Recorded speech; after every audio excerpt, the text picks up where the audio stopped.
Президент тегереңиздеги ушул сизди жаманатты кылып аткан, бетиңизге күбө жаап аткан ушул адамдардан айрылбасаңыз, эртеңки күнү ушу сизди жаманатты кылып атат. Биз сунуштап аткан эгемендүүлүктү ээси эл, бийликти булагы эл болгондон кийин элдик курултай күчүнө кириш керек. Элдик курултайда азыр укуктар жок болуп атат. Депутаттардын санын кыскартканга дагы ошол конституциялык реформа керек болуп атат да. Ансыз өз алдынча мамлекеттин кызыкчылыгын толук камтыган өнүгүүгө туура багыт берүүчү жол болбогондон кийин өнүгүү болбойт деп эсептейм. Ошондуктан урматтуу президент туура кабыл алып, келечекте ушул өзүңүз айткан убадаларды аткарыш үчүн ушул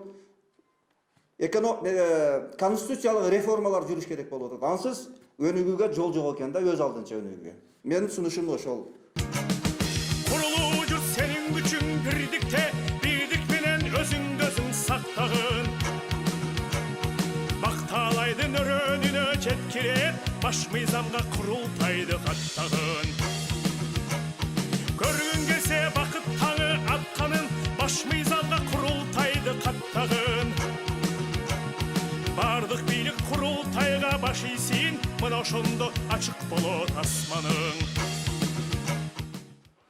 Бүгүн келип ушул жерде чогулуп отуруп президентке кайрылып отурганыбыздын себеби өткөн уюштуруу тобу ушу президентибиздин саясатына туура эмес кадамдарды жасап, туура эмес шарт түзүп бергенине ушул азыр кайра ошол адамдар келип уюштуруу тобуна иштеп атканына нааразы болуп ушул жерде пресс-конференция бергенге туура келип отурат. Себеп дегенде Курултай өттү, жерлерден, областтардан чогулуп, акыркысы 8-inde Чүй менен Бишкектин жыйыны өттү. Ошону жыйынтыктап бүгүн президентке кайрылууну туура чечтик. Себеби ошол эле мурунку уюштуруу тобу азыр келип эле кайра экинчи курултайдын делегаттарына шарт түзөт дегенге биз нааразы болуп отурабыз. Эмнеге дегенде ошол эле уюштуруу тобу мына бул мурунку ошол курултайдын 26-сында президент өзү жарлы чыгарып өткөзгөн курултайды туура эмес өткөзгөндүгүнө байланыштуу. Биринчи, ошол президентти жүргүзгөн саясатына 3 маселени көтөр деп, ошо 3 маселени коюп, ошонун тегерегинде элди алаксытканы. Себеби 3 маселе 30 жылда чирилген системада чечилбей, бирин серин келе аткан маселелерди 1 жылдын ичинде чечип коет деген бул такыр бул дал келбейт. Себеби бул маселени чеччи өкмөт бар. Айыл өкмөттөрү, губернатор, акимдер айлык алып отурушат. Ушул маселени чечебиз, ушу элдин көйгөйү менен иштейбиз деп чеччи маселелер ошолор. Курултай негизи өлкөнүн багытына сунуш беришчү бул элдин өкүлчүлүгү болот. Президентке жардам берчи өкүлчүлүк бул. Ошондуктан бул регламент алдын ала түзүп, булар өзүлөрүнүн түшпөс кам болуп, жанагы ошол төрага биздики баш болуп, аягы азыркы уюштуруучулар төш болуп. Бул жерде жанагы азыркы пресс-секретарь Касманбетовду урматтуу президентибизди жаманатты кылып, азыркы күндө ушул ишти алып баратышат. Себеби бул кишилерди алмаштырбаса, дагы эле ушундай көйгөйлөр кийинки шайланган биздин курултайчыларга дагы ушундай шарт түзүп берип коюшу мүмкүн. Себеби бул азыркы чечимди чыгарткан ошол адамдар тегерегинде отурган президентти жаманатты кылып. Бул курултайга же акча төлөбөсө булар, эме кылбаса, бул только эле президентке жардам берип, элдин көйгөйүн айтай турган бир эле өкүлчүлүк болгондуктан муну дагы жойдуруп салды азыркы күндө. Мейли жойдура берсин, бирок кийинки келе турган делегаттарыбызга бир жакшы шарт түзүлсүн деп биз өзүбүз 7 област, Бишкек ошар 9 областтардан ар бир адамдарыбызды уюштуруу тобуна биз дайындап бергенбиз. Ошол адамдарды суруштаганбыз, ошолорду четке кагып, ошолор кайрылгандан кийин булар указ чыгартып атат азыркы күндө. Биздин сунушубуз ошол биздин ар бир областтан шайлап берген өкүлдөрдү ошол уюштуруу тобуна азыркы күндө кайра тыкыз киргизбесе, кайра эле ошол мурункудай көйгөй жаралат деп ойлойбуз. Экинчиси, бул регламент боюнча Анан шайлоо боюнча биринчи ушул курултайга шайланып келе турган адамдар таза нукура элдин арасынан келе турган адамдарды шайлаш үчүн биринчи айтайын 3 жылдан кем эмес жашаш керек ошол өзүнүн туруктуу шайлана турган жеринен. Жөн эле мисал айтып кетели, мына биздин Нарын областында Ниязалиева кызыбыз барды дагы, шайланды дагы, көрүндү дагы, ошол боюнча жок болду. Бул курултай эмне экенин да түшүнбөйт. Ошол күндө, ошол жанагы 21 кишинин арасында ушундай тилекке каршы көпчүлүк ушундай адамдарга чучугулак менен шайлап, бул жанагы азыркы уюштуруу тобу, мына биздин курултайдын төрагалары деген сөрөйлөр, ошолор ушундай шарт түзүшкөн да. Анан кийинки шайлана тургандарга 3 жылдан кем эмес ошол эл жели сыйлаган, өкмөттүн кызматында иштебеген адамдар да шайланган ошол убактарда, айлык алгандар, кошомот айткандар. Ошол өкмөттүн айлык албаган, ошол айылда кадыр баркы бар эл шайланыш керек. Экинчиси, үчүнчүсү өз каражаты менен келген адам деп муну баса белгилебесе, көчөдөн чыккан эле кыйкырганы барып туруп чай ичип келем деп элдин көйгөйүн айтканы шайлана берет экен. Ошого биз азыркы ушул сунушубузду ушул президентке кат аркылуу да берип атабыз. Мурун да кайрылганбыз, дагы кайрылып атабыз. Урматтуу президент, тегерегиңиздеги ушул сизди жаманаттык кылып аткан, бетиңизге күбө жаап аткан ушул адамдардан айрылбасаңыз, эртеңки күнү ушу сизди жаманаттык кылып атат ушул адамдар. Курултайды болсо мына өзүңүз көтөрүп келатасыз. Ушул курултай деп баш мыйзамга кийириптиңиз. Башын депутаттар каршы болсо дагы башы кирдем, аягын өзүңүз түздөшүңүз керек. Себеби 2001 жылы чыккан жакшы жарлык бар жергиликтүү курултайлар боюнча. Ошону иштетиш керек. Андан кийин 2021 жылы депутаттар кабыл алган дагы жакшы мыйзам бар жергиликтүү курултайлар боюнча. Ушуларды өзүңүз указыңызды чыгарып, жергиликтүү курултайлар боюнча ишти алып баратпасаңыз, азыркы күндө сиздин аброюңузду бул адамдар түшүрүп атат. Урматтуу президент, ушуну жакшы көңүлүңүзгө алып туруп, курултай жөнүндө ишти алдыга алып кетпесеңиз, ел арасында нааразычылык көбөйө баштады. Урматтуу президент мырза, биз бүгүнкү мынагы пресс борбордо ушу сизге кайрылууну туура деп таптык. Анткени ушул курултай бул элдин көксөгөн тилеги 30 жылдан бери. Бир дагы сизге чейинки иштеп кеткен жетекчилер баягы жасалма жол менен өткөрүп келдилер. Ошону сиз мойнуңузга алып, сиздин өзүңүздүн баягы саясаттагы 10 жыл деген китебиңизде көлдүн, биздин ыйык касиеттүү ысык көлдүн жээгинде жүрүп айткан сөзүңүзгө туруп, курултай деген ушундай бир институт болуш керек. Кыргыз элине керек болсо президент дагы бүт бийлик өкүлдөрү курултайдын алдында отчет бериш керек деген сөзүңө биз ушундай канааттанып, курултайдын делегаты болуп, сиздин колуңузга кол, бутуңузга бут болуп, ушу сизге жардам берели деп делегат болуп шайланганбыз. Анан биринчи курултайдын делегаттарын шайлоодогу сиздин жобону ошол эле өзүңүз дайындаган уюштуруу топтун мүчөлөрү бузуп, таптакыр жобонун мындай эмесин чыгарып, маайзин кетирип, жобонун указынын ошол сиздин чыгарган жобонун шарттары такыр аткарылбай, бит ошондой бир туура эмес адамдар шайланып калды да, курултай жөнүндө түшүнүгү жоктор келди, көпчүлүк дежур адамдар келди. Сиздин жободо эч жерде иштебеген, эч кызматы жок, жашаган жеринен шайланып келсин деген жоболор бузулду, аябай. Көп дежурлар, кызматта иштеп аткан адамдар келди. Алар деген мисалы үчүн сиздин алдагы пресс катчыңыздын атасы келди. Биздин тиги таластан шайланып, чучугулак менен өтүп, өзү Бишкекте турат экен, бияктан шайланып өтө албай, айылынан барып тууган издеп, классташ дос издеп, айылынан ызы чуу менен шайланып, мына ошондойлор. Кадыр Кошалиевге окшогон шайланды, иштеген иши бар экен. Булар кандай бир көз карандысыз мындай саясат жүргүзө алат? Булар деген көз каранды иштеп, мамлекеттен айлык алып аткандан кийин булар өз оюн айта албайт. Абдыкадыр Султанбаевге окшогон баласы сиздин пресс катчы болуп иштеп атса, ал кандай бир ой сунуштарды айтып, бир курултайга бир жакшы немелерди толуктамак. Анан кийин мынакей эме сиздин жобоңуз менен биринчи элдик курултайдын делегаттарын полномочиясында токтотулду. Буга сиз өзүңүз деле маани берген жок окшойсуз. Мунун мындай указды чыгаруунун кажети деле жок эле. Муну дагы мына ошолордун колу менен жазалып кетти. Урматтуу президент, сиз ойлонбой туруп кол коюп бердиңиз окшойт.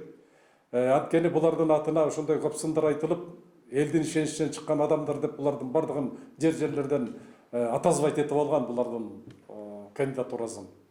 Анан кийин мына ошолор дайындай салып чала без сабатсыз бир указды сизге кол койдуруп коюп туруп, биринчи элдик курултайдын делегаттарынын полномочиясын токтотуп салдыңыз. Мунун эч кандай зарылчылыгы жок болчу, урматтуу президент. Себеп дегенде курултайга бюджеттен бир тыйын акча берип атпасаңыз, бир дагы бир офис мына иштегеле деп туруп бир помещение бөлүп бербесеңиз, көчөдө жүрүп иш кылып, чөнтөктөрүндө өздөрүбүздүн акчалар менен ушундай иш чараларды өткөрүп келатабыз. Мунун эч кандай кажети жок эле, бирок сиз ошону жасап салдыңыз. Мынакей ошол мүчүлүштүктөр экинчи курултайдын делегаттарын шайлоодо кетпесин деп биз сизге кайрылып атабыз, урматтуу президент. Алдагы уюштуруу топтун мүчөсү кылып шайлап койгон жанагындай сиздин акылчы, кеңешчи секретариаттарыңыздын көбүн тазалабасаңыз, экинчи курултай тууруп өскөн жеринен барып кандидаттыгын коюп ошол жерден делегат болуп келсе болот деп. Жок, болбойт. Именно ызчуу кылып элди будоражат этип аткандар ошолор. Жашаган жеринде кадыр баркы жок. Урмат сыйга татыктуу эмес. Эл сыйлабаган адамдар тууган издеп, дос деп айылдарына барып атат. Айылдан жакшынакай бир эл үчүн кызмат кылып, курултайга келе турган жигиттер шайланбай калып атат ошондойлордун айынан. Ошондуктан туулуп өскөн жеринен эмес, жашаган жеринен шайланыш керек ар бир делегат. Ошол жерде жыйынга өзү катышыш керек. Ошол жерде жамаатынын, кошуналарынын алдында кадыры жок киши курултайга келип алып, эмне кимдин тагдырын чечет, урматтуу президент. Анан эми ошо курултай жөнүндөгү мыйзамды жогорку кеңеш жанагындай абалга алып келип койгону дагы абдан өкүнүчтүү. Абдан бул жогорку кеңештин депутаттары эмне элдин душманыбы? Булар же вечный депутат болуп отурушабы? Урматтуу президент, муну дагы сиз өзүңүз сунуштаган ошо курултай тууралуу мыйзамдын толук бардыгы өтүш керек эле жок, анын канат куйругун кыркып, буту колун сындырып туруп, мунжу кылып туруп берди. Бул жогорку кеңештин депутаттарынын кылганы элге душмандык деп эсептейбиз. Биринчи элдик курултайдын делегаттары.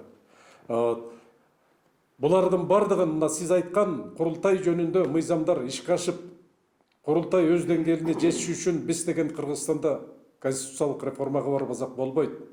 Урматтуу президент, өзүңүз баштаган ишти аягына чыгарыңыз. Курултайдын делегаттары сизге каршы иш алып барып аткан жери жок. Ал дагы жаныңызда жүргөндөр мунун эмне кереги бар, буларды зылдатып, чырылдатып деп сизди башка нукка буруп атат окшойт. Мен былтыр курултайдан сизге суранып кабыл алыңыз дедим эле, 1 жыл болду, али кабыл ала элексиз мени. Курултайдын көзүнчө, 1000 делегаттын көзүнчө, аппараттын көзүнчө убадаңызды бергенсиз. Сизди сөзсүз кабыл алам деп башкаларга баш ийкип аткансыз.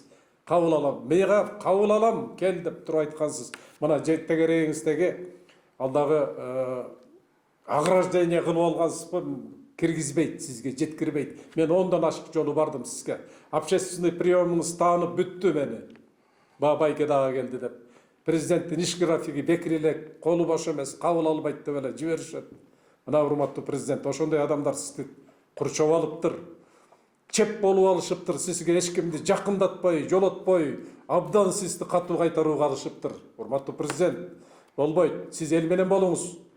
Курултайды өзүңүз айткандай деңгээлге жеткирбесеңиз, анда билбейм, бизде өсүп өнүгүү болобу, болбойбу, көз жетпейт. 30 жылдан бери калтаңдап эле кас-кас тура албай келатабыз. Качан курултайды өз деңгээлине чыгарбасаңыз, айткан сөзүңүзгө турбасаңыз, бул нерселер аткарылбайт.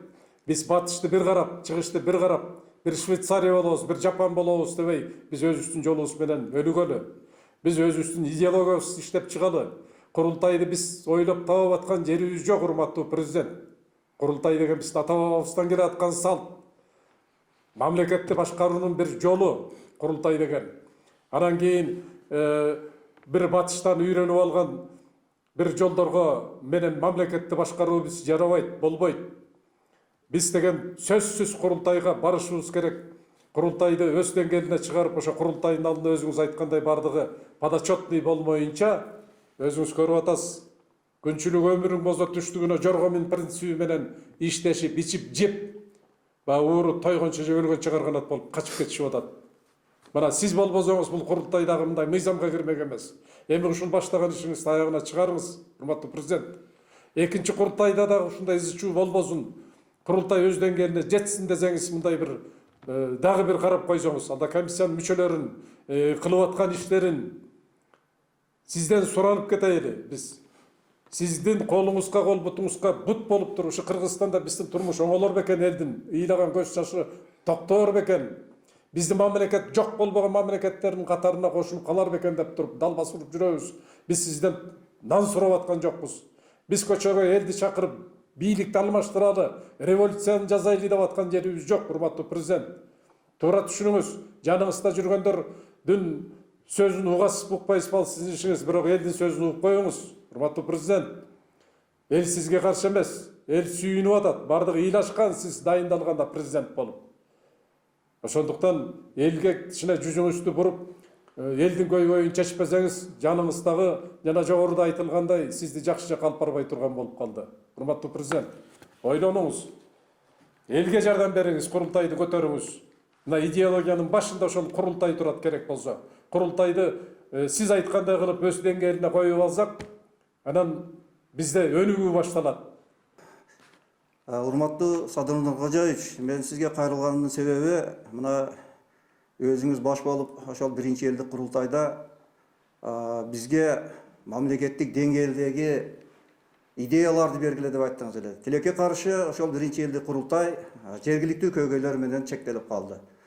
Ага карабай мен 15 жылдан бери ошол идеология жазып келе жатам. Үнүм элге дагы жетпейт, сизге дагы жетпейт. Негизинен биздин мамлекетибиздин өнүкпөгөндүгүнүн себеби эмнеде? Негизинен 32 жыл болуп калды мына. Өнүкпөгөндүгүнүн бирден бир себеби биздин бийлик жетекчилер, чет өлкөлөрдүн кеңешчилерди угуп, алардын акчасына сатылып, улуттун кызыкчылыгына каршы келген программаларга кирип алган. Ал программалардын негизинде кандай талаптар болгон? Ал программалардын негизинде кыргыздын кен байлыктары, жерлери, стратегиялык объектилери, кала берсе кыргыз жарандыгы да сатылып, кыргыз эли өзүнүн ата мекенинде ошол чет өлкөлүк инвесторлордун салыгын эсебеден жашап, аргасынан жашай турган абалга келди да. Ошондой саясат бүгүнкү күндө 32 жылдан бери жылып жатат, келе жатат.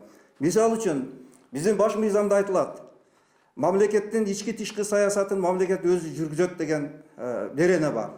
Тилекке каршы дагы бир беренесинде айтылган, мамлекет эл аралык келишимдерге кепилдик берет деген жер бар. А биздин бийликтегилер болсо, жанагы өз алдынча изденүүнүн ордуна чет өлкөдөн жана Дүниөлүк банктын өкүлдөрүнөн акча алганда, грант алганына сүйүнүп, жанагы улуттун кызыкчылыгына каршы келген программаларга кирип алганда, ошол себептен бүгүнкү күндө кен байлыктарыбыз элдин пайдасына иштебей жатат. Өзүңүз айткан, 2 айда президенттик шайлоодон мурда айткансыз өзүңүз, 2 айда экономика реформаларды жүргүзөбүз, мамлекетти өнүккөн мамлекеттердин катарына кошобуз деп айткан элеңиз. Тилекке каршы ошол именно ошол мыйзамдар бүгүнкү күндө өз алдынча өнүгүүгө жол бербей жатат. Ошол идеологиянын жоктугунан туура бүгүнкү күндөгү баш мыйзам жана жүргүзүп жаткан өкмөттүн мүчөлөрүнүн саясаттары, сиздин саясатыңыз мамлекеттик идеологияга кирет. Тилекке каршы ал мамлекеттик кызыкчылыгын толук камтыбайт да. Өнүгүүнүн мамлекеттин кызыкчылыгын толук камтыган, өнүгүүгө туура багыт берген идеология болмоюнча биздин мамлекетибиз өз нугун, өз өнүгүү жолун тапкан болбойт. Мисалы менин сунушум президенттик кеңеш менен президенттин алдында өнүктүрүү кеңешиме түзүлүп, ага өзүңүз баш болуп, мамлекеттик катчы, ошондой эле кесипкөйлөр, илимпоздор, чыгармачыл адамдар, активисттер, коомчулук биригип туруп, мамлекеттик программа, мамлекеттик идеологияны иштеп чыгыш керек. Ал кандай багыттарда болуш керек? Тоо-кен тармагы боюнча, электроэнергия, жеңил өнөр жай, айыл чарба багытында, фармацевтика боюнча, руханий тарбиялык багытында, ошол ойлоп табуулар боюнча, мамлекеттин ички тышкы коопсуздугу боюнча мамлекеттик көп жылдык, бир 100 жылдык идеология программа болуш керек да. Ким эле бийликке келсе, өзүнүн башындагы жанагы узкий жанагыдай кыска саясатын жүргүзбөстөн, ошол идеология кабыл алынып калса программа, ошол эл дагы билип турма кайсы жолдон биз өнүгүп атабыз. Бүгүнкү күндө тилекке каршы андай нерселер жок. Ошондой сунуштарды биз берели дегенбиз, тилекке каршы үнүбүз элге дагы жетпейт, сизге дагы жетпейт. Ошондой эле бүгүнкү күндө мисалы үчүн бюджет кодексинин 58 статьясында жазылып турат. Мамлекет карыз алат, бюджетти жапканы дейт. Мамлекет карыз алат, тышкы ички карыздарды төлөөгө дейт. Мамлекет карыз алат, жанагындай сенди кагаздарды чыгарганы дейт, карыз алат деп турат. Ошондой эле инвестициялык долбоорлорду аткарганы карыз алат дейт. Инвестициялык долбоорлор болсо жанагындай эле социалдык багыттагы долбоорлор.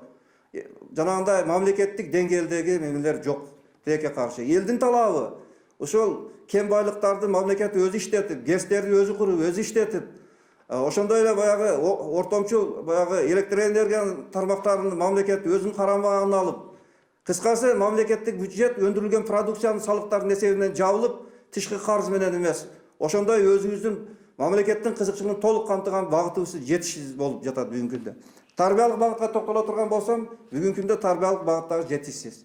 Кандай темаларда болуш керек бүгүнкү күндө тарбиялык багыт?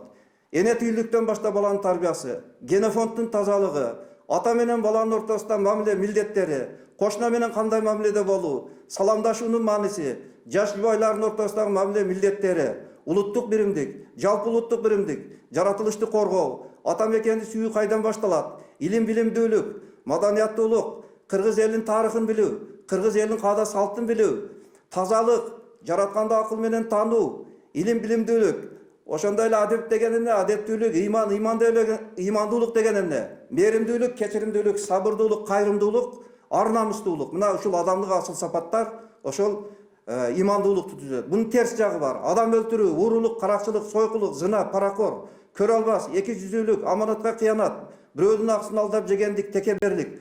Мына ушунун маанисини биздин коомчулукта жаштарыбыз билип, ушунун маанисин билип жашаганда ушул терс көрүнүштөргө барбайт эле ушундай. Тилекке каршы ушул багытта методикалык колдомолор, китептер, окуу программаларында жетишсиз болуп атат. Эми мен айтайын дегеним ушул биз сизге ушул өзүбүздүн сунуштарыбыз менен жардам берели деген эле ой. Биз сиздин саясатыңызды мурдатан бери колдоп келебиз, дагы колдойбуз. Эми сөзүмдүн аягында мамлекетибиз өнүккөн мамлекеттердин катарына кошулуп, элибиз ынтымак татыктуу жашап келечек муундарга таза коомду өткөрүп берсин деген эле тилекте мен ушул эмемди кайрылуумду жыйынтыктайм. Рахмат көңүл бурганыңыздарга. Саламатсыздарбы? Жалпыбыз саламат бололук. Мына жерге биз ушул көп жылдардан бери курултай деп жүргөн кишилер келип сизге президентибиз кайрылышка туура келип атат. Кайрылуунун себеби буну Субжан Аксакал жакшы айтып кетти. Мына ошону биз баардыгыбыз колдоо менен бир кичине кошумча алайын. Бул азыркы мезгилде бизди мамлекет өтө чоң коркунуч абалда. Улутубуздун, кыргыз улутубуздун, мунун келечеги өтө татаал, табышмактуу жолго келип атабыз. Буга макул болосуз да. Мына ушунун себептерин бир тобун айтылып келет.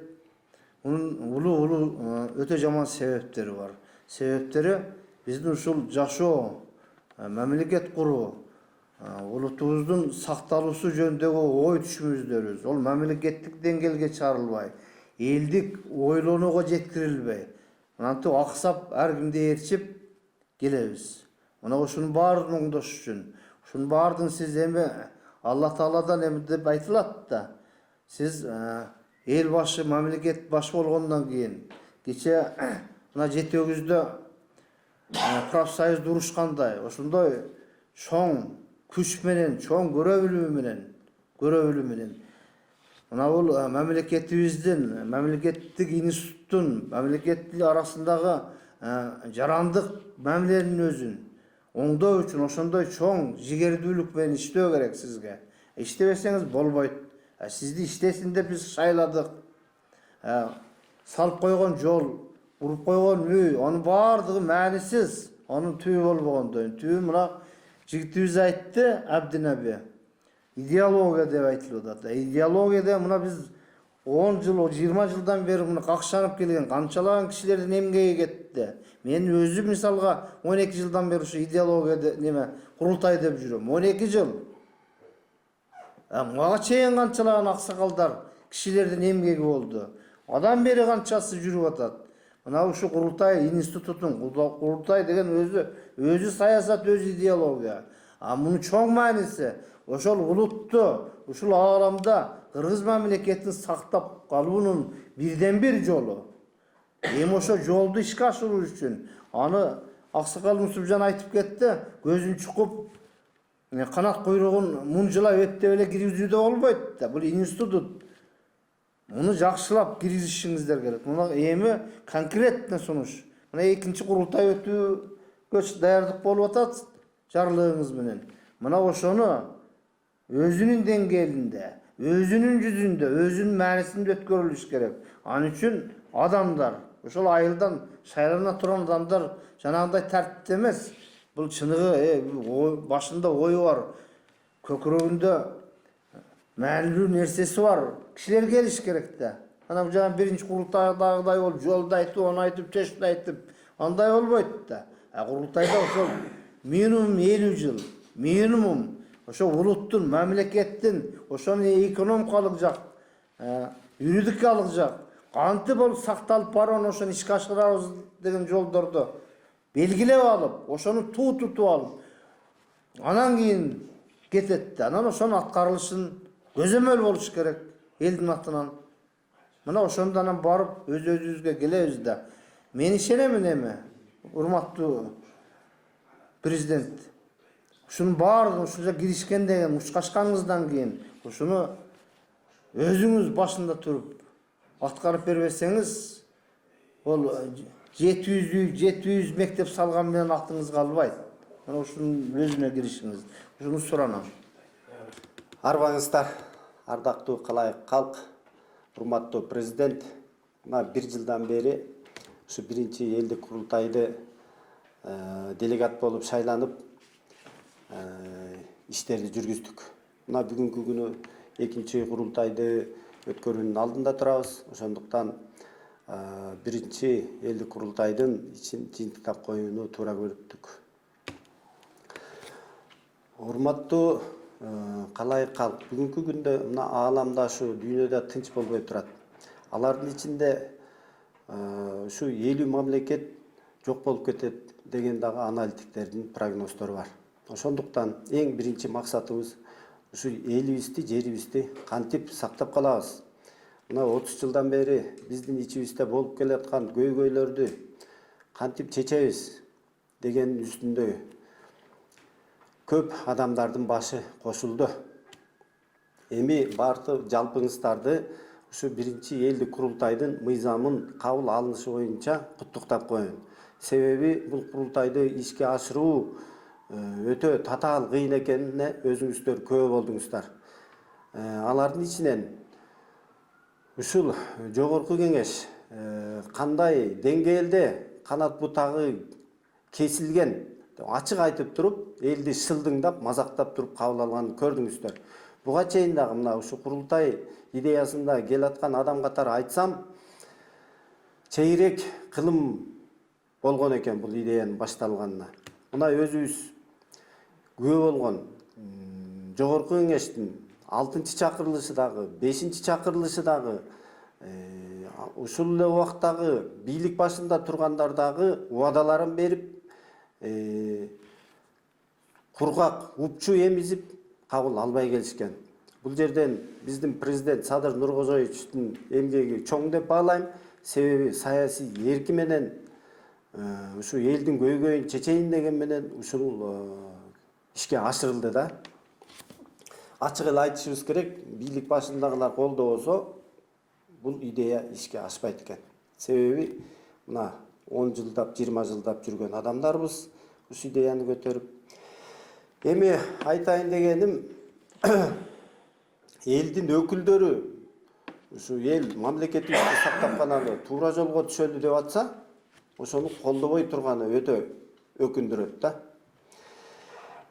Эми жалпы эле баарыңыздарга кайрылуу ушу биринчи элдик курултайда кетирилген кемчиликтердин экинчи курултайда кетирбей, ошолорду толуктап, мындан ары дагы курултайды күчтөндүрөлү жалпылап. Урматтуу калайык калк жана биринчи элдик курултайдын делегаттары, мына курултайды шайлоо боюнча жоболор чыкты. Бул жерден кайрылып кетейин дегеним, ушул башынан бери таза адамдар келсин деп болгон аракеттерди жасап келүүдөбүз. Алардын ичинен мына жергиликтүү кеңештин депутаты, жогорку кеңештин депутаты, мамлекеттик жана муниципалдык кызматкерлер кирбесин дедик. Чындап алып келгенде, ошо уруктууганы дагы кызматта иштеген адамдарды шайлабаңыздар жакшы болот эле. Себеби мамлекеттен кызмат айлык алган адамдар бул түздөн түз көз карандуу болуп калат экен да. Ошондуктан сиздерди чакырып кетем, мына жерлерде мындан ары карай демилгелүү топторду түзүп баштайлы. Ошо демилгелүү топторго өзүңүздөрдө эң биринчи буга чейин коомдук иштерде активдүү катышып жүргөн адамдарды жана биринчи элдик курултайда өзүңүздөр татыктуу деп тандаган делегаттарды тандасаңыздар жакшы болот эле да. Урматтуу кыргыз эли, мына өзүңүздөргө белгилүү биринчи элдик курултайдын мөөнөтү бүткөнүнө байланыштуу президенттин жарлыгы менен 15 декабрь күнү ушул жылдын экинчи курултайга шайлоо болот. Ошого татыктууларны шайлап алсаңыздар. Анан жанагы мен өзүм башынан өткөнүн айтайын, 3 маселени көтөрүп баргыла деп ошол жерден көрсөтмө берди да жергиликтүү бийликтен. Ал жергиликтүү бийликтин көрсөтмөсүнү айыл өкмөтү дагы жазып жиберип койсо болот да. Эң негизгиси мен айтайын деген, курултай деген мамлекетти бекемдөөчү, мамлекеттин өнүгүүсүнө багыт берүүчү орган болуш керек. Ошондуктан мен сиздерден суранарым, кимде ким шайланып кала турган болсо, курултайда ошол мамлекеттик деңгээлдеги, мамлекеттин өнүгүү багытын таба турган мамлекеттик идеологияны, ошондой эле курултайдын мыйзамыны, жанагындай 3 жылга иштей турган мыйзамды, ошондой эле курултай келечекте бийликке багыт берүүчү, көзөмөлдөөчү орган болуусуну сиздер дагы талап кылсаңыздар, ошол убакытты өткөрбөй ошо мамлекеттин өнүгүүсүнө салым кошкон болосуздар демекчимин. Көңүл бурганыңыздарга рахмат. Кадырман калк, кутмандуу эл, урматтуу президент, дагы бир кошумча менин ушундай бир ой тилек сунуштарым бар. Ошо былтыркы биринчи курултайда келип алып, ар бир депутат чыгып, делегат чыгып, жолунуп, сөз бер деп талашып, анан чыгып алып, бир айылдан 3 көйгөйүн айтып аткандан үчүн биздин делегаттардын күнөөсү жок. Аны ошондой жолго салып койгон ошол уюштуруу комитетинин мүчөлөрү болду. Ар бир делегат айыл өкмөттөн, райондон, областтан ушундай бир көйгөйлөрдү көтөрүп чыксаңар деп, ана ошолор туура эмес багыт берип, анан жанагындай өздөрүнүн дежурларын шайлап алган ушундай бир курултай өттү. Эми орустар айтат, первый блин комом дейт. Ошондой катачылыктар, кемчиликтер кийинки келчү делегаттарды шайлоодо кетирилбес экен деген мен сизден сураныч. Жерлерде ошо биринчи элдик курултайдын активдүү делегаттары катышкан демилгелүү топтор түзүлсүн деп бир ошол жердеги өкүлдөрүңүзгө бир тапшырма берсеңиз, алар бийлик өкүлдөрү жерлердеги отуруп алып, жалаң өздөрү каалаган кишилердин списогун түзүп, ошондой дагы бир окуялар болуп атат. Анын бардыгы майда чүйдөсүн айтып отурганда бул жерде ошондойлор келишти. Ага эми ошол келген делегаттардын күнөөсү жок. Жана уюштуруу комитет туура эмес багыт берип койгон үчүн ошондой болду. Анан эми мынакей өзүңүз республика боюнча административдик территориалдык реформаларды жүргүзүп атасыз, урматтуу президент мырза. Алар аягына чыга элек. Бир эки областта жүрдү, Нарында болду, дагы кай жерде? Анан мына ушул реформаларды жүргүзүп бүткөндөн кийин Кыргызстанда канча жаңы субъект пайда болот? ошол субъекттердин санына карап, же болбосо жалпы жашаган элдин санына карап, анан курултайдын мынча бир делегаты болсун деген бир сунуштар чыкса болот эле да. Ошондон карап туруп анан кийин мынча делегат необходимый экен деп. Мына ошолордун бардыгы жазалбай жатып эле жанагындай чала сабат тегеректе жүргөн коштоочуларыбыздын даярдап берген указына кол коюп туруп, биринчи элдик курултайдын делегаттарынын полномочиясын токтотуп салдыңыз. Быйыл өзү шайлоо өткөрүүнүн кажети бар беле жок беле бу деле суроо болуп атат. Мүмкүн ошол биринчи элдик курултайдын делегаттарын кайра чогултуп эле кайра курултай өтүп, курултайдын ошо бир жылдык хотя бы ошондой болгон курултай болсо да ошонун бир жыйынтыгын дагы чыгарылбай калды. Бир 9 айдан кийин жок дегенде жергиликтүү курултайлар жыйын өткөрүп, жерлердеги айыл өкмөттөрүнүн, аким, губернаторлордун кылып аткан ишине бир баа берип сурап койсо болмок. Жок дегенде ошо биринчи элдик курултайды ушул жыйынтыгы болуп калат эле. Бу да жазалган жок. Урматтуу президент мырза, мына ушундай каталар экинчи курултайдын делегаттары шайланганда жиберилбесе, мына жана жогоруда туура айтып кетишти. Жок дегенде жакын туугандары бир кызмат ээлеп иштеп аткан болсо ошолордун моралдык укугу жок болсун, делегат болуп шайланып келгенге. Бир кызматта иштеп мамлекеттен айлык алып аткандар тем более келбей турган болсун. Ушуну бир өзүңүз тыкыр көзөмөлдүк алып туруп катуу бир талап койсоңуз, сизден сураныш бул. Анан жалпы элге кайрылуу, урматтуу кадырман калк, кутман эл. Ошо биздин бала эле, биздин теге тууган эле, дос эле деген бир жанагындай биздин уруу эле анан деген чолок бир көз караштан кетип, накта ошо кыргыз эл үчүн күйгөн бир омоктуу ойлорду, дымактуу сунуштарды бере ала турган, накта бир өзүнүн кызыкчылыгын, кыргыз элинин кызыкчылыгын жогору койгон бир азаматтарыбызды шайлап берсеңиздер. Рахмат. Урматтуу кыргыз элим, курултай бул өзүбүздүн атабыздан келген элдик башкаруу, ошо элдик көзөмөл. Ушул курултайга биринчи курултай жакшыбы жаманбы өттү, президентибиздин колдоосу менен.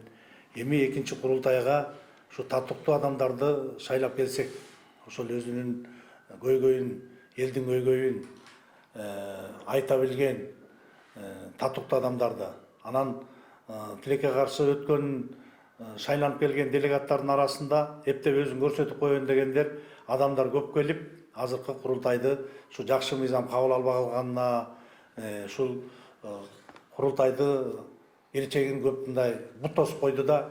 Ошондуктан кийинки келген биздин Кыргыздын уул кыздары ушул өзүңөр татыктуу адамдарды шайласак, кимибиз шайласа дагы, кимибиз келсек дагы, ушу курултайдын келечегин алдыга жылдырсак, 30 жылда чириген системаны өзгөртө турган бул курултай.